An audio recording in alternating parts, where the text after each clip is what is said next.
Alright, Anaheim Canyon platform number 2 update. Well over a year and a half since this platform opened. Still no ticket vending machine. For people like me that enter from the west side, or people like these people that live here, it's kind of inconvenient to walk all the way over there, walk all the way around and all the way back. But it does look like they did provide cable connections for a ticket machine eventually, so maybe. The other annoying thing about this station is, since there's now 2 platforms, is that you actually have to pay attention to the track assignments, and sometimes people will wait on the wrong side and miss their train. So we're going to San Clemente Pier, which is served by 2 Metrolink lines, but Metrolink only stops at the Pier station on the weekend. We could see on the weekday it just skips it and goes straight to San Clemente North. San Clemente Pier is also served by Amtrak Pacific Surfliner if you want to pay more, or if you're coming from further away, or if you want to go different times than Metrolink does. Now, most trains have a bike car, and it's usually the second to last car in the consist, just behind the cab car.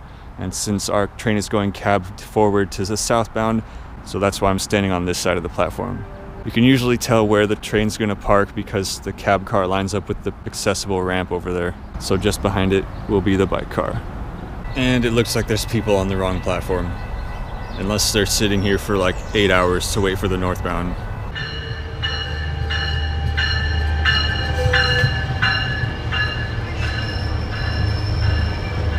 There's our bike car. Good morning, welcome aboard Metrolink 857, service to Oceanside. Next stop, Orange. I don't think I've ever explained this, but the typical way I strap this is get the tension on the bottom side of the pedal on the left side. And then that shouldn't fall over. And if I can, I always like to board in like this and come out like this, because that's the side of the bike I'm always standing on, so I don't have to feel awkward and fall over trying to hold it from the other side. Nice foggy morning, crossing over the Santa Ana River. Our next station stop is Orange. So we're going to be meeting up with the Orange County line in Orange. Continuing south, we'll stop through Santa Ana, Tustin, Irvine, Laguna Niguel, Mission Viejo, San Juan Capistrano, San Clemente North Beach, and then we're getting off at San Clemente Pier. The train continues, terminating in Oceanside. They're building a new bridge here to replace the one that we just crossed that was about 100 years old. So we were here, now we're going down here. We're now stopped right about here, probably to let another train pass, because it reduces to single track right here. Ladies and gentlemen, we're just waiting on a westbound train. As soon as they get by us, we'll be back on the move. Single track ahead, so we have to share. See, exactly. So to get to San Clemente Pier, you could take this line, which we're on right now. You can take the Orange County line, or you could take the Amtrak Pacific Surfliner, which goes all the way to San Diego, all the way north to Santa Barbara, San Luis Obispo. But Metrolink only stops here on the weekends.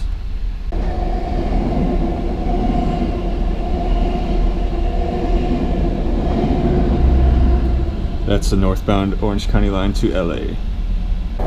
And there's the beach.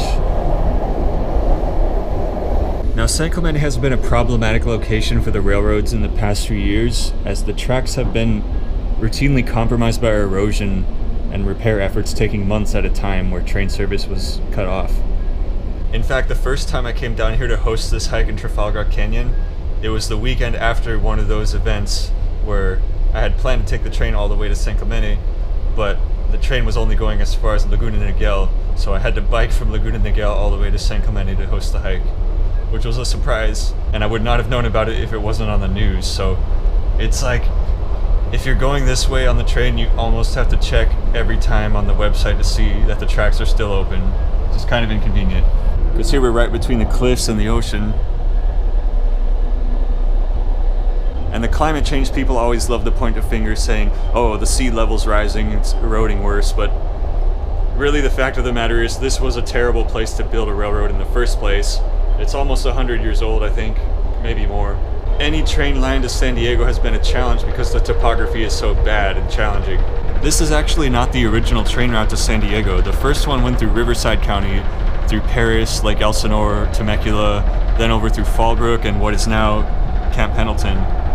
But that was built through multiple canyons that were subject to flooding, and it kept getting washed out. And then the San Diego and Arizona Railroad coming from the east had a whole host of challenges. The topography there was so challenging they had to actually route it through Mexico part of the way, and that one has since been abandoned because it kept getting destroyed by weather and landslides and stuff. So this one is the only one left. It's really the best of 3 bad options at this point. We're about to stop at San Clemente North Beach, which I recently made a video at how to do a barbecue here because the fire pits are so convenient.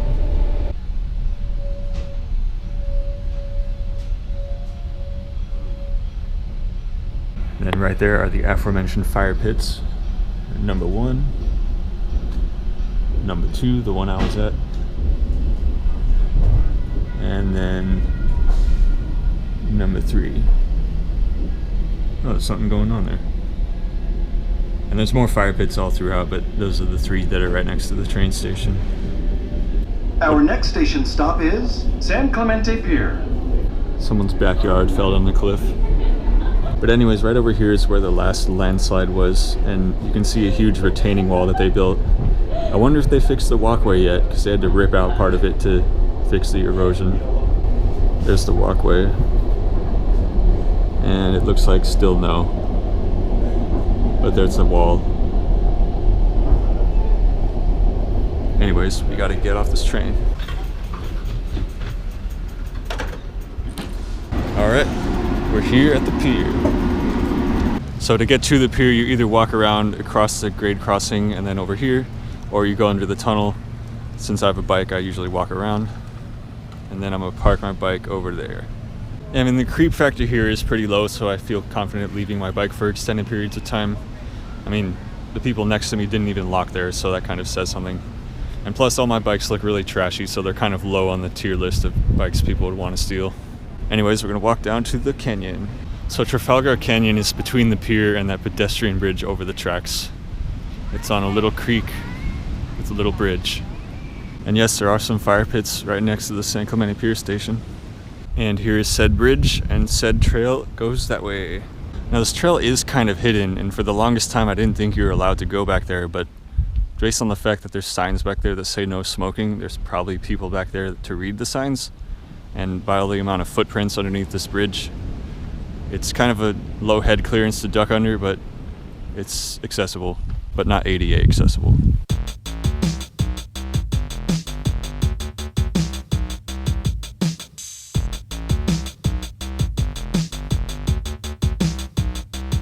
This is new, kind of reinforcement. Kind of like the staircase at Black's Beach. And we're in. Where's the Billy Mays "It's That Easy" drop? It's that easy. Yeah. So it's a nice short little secluded hike up this canyon. It's like less than a mile. And there's just so much nature packed into this canyon. Yeah, and it is kind of tragic about all the houses subject to erosion, but really most of this could have been avoided by not building houses on areas that are subject to erosion, or not buying houses on areas that are subject to erosion. I have a running joke that these kind of houses are for people who never took physical geography class, because that's one of the things we learn about, and this is definitely an example of it. And there have been talks of them rerouting the train tracks underground through a tunnel to avoid the steep cliff sides that are falling into the water. So, as I say, enjoy the beach access while you can. Otherwise, you'll probably have to take a shuttle bus to the beach from the new station location. And yes, it is embarrassing that the second busiest passenger rail corridor in the country is on such a fragile right-of-way. I know this video is about nature, but really, in this country, when freeways collapse, they work around the clock to fix them, and they're done in like a week. When the train tracks get landslided on, they don't open for months because they just aren't prioritizing it. But anyways, nature. It's so fresh this morning. Got that marine layer off the ocean. Anyway, here we have some fennel. For those familiar with Italian sausage, this is the seed that's inside of it. It smells really good. You can eat the leaves, you can eat the flowers, you can eat the seeds, and you can eat the roots. Just don't confuse it with poison hemlock, because they look very similar in the dry season. It smells like Trader Joe's toothpaste. Here I believe we have some lemonade berry. This is like a very sugary, natural, native plant to the area. More clumps of lemonade berry. So a word of caution, you have to be careful whenever you're foraging plants. It's really important to know what you're looking at. Just know what it is before you eat it. For the love of God, do not eat this plant. It's called castor bean. The seeds contain a poison called ricin. And I know this from experience because I once ate a few dozen of the seeds because I thought they were edible. They tasted good. And I ended up in the emergency room because I kept throwing up constantly and I could not stop throwing up. In fact, we made a song and a music video about it, my friend Scott and I, called Rice and Sun.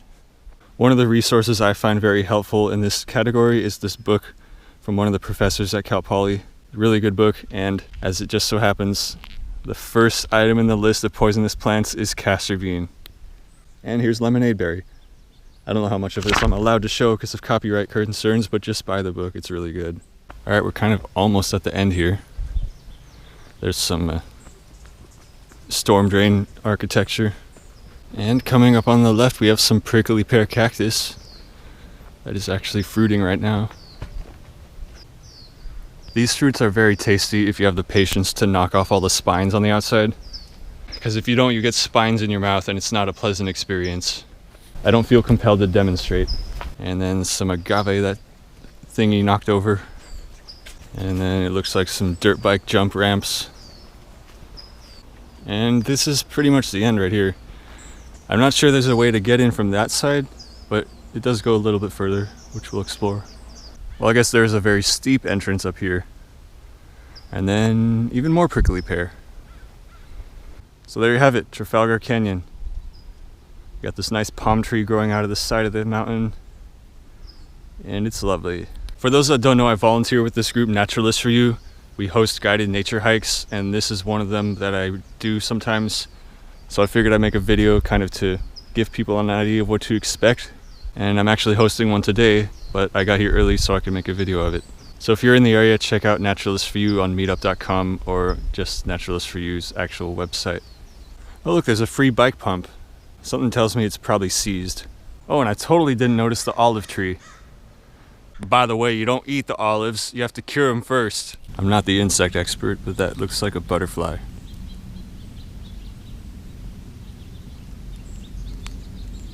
There's some more castor bean.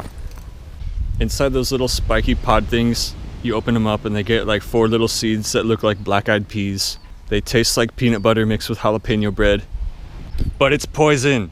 Don't eat it! Nice nature water trickle sounds as we're back at the beach. By the way, there's an exclusive rare DJ Petesake interview on Naturalist Joel's Barefoot and Bearded podcast from like 5 years ago if you want to check that out. For the hardcore fans.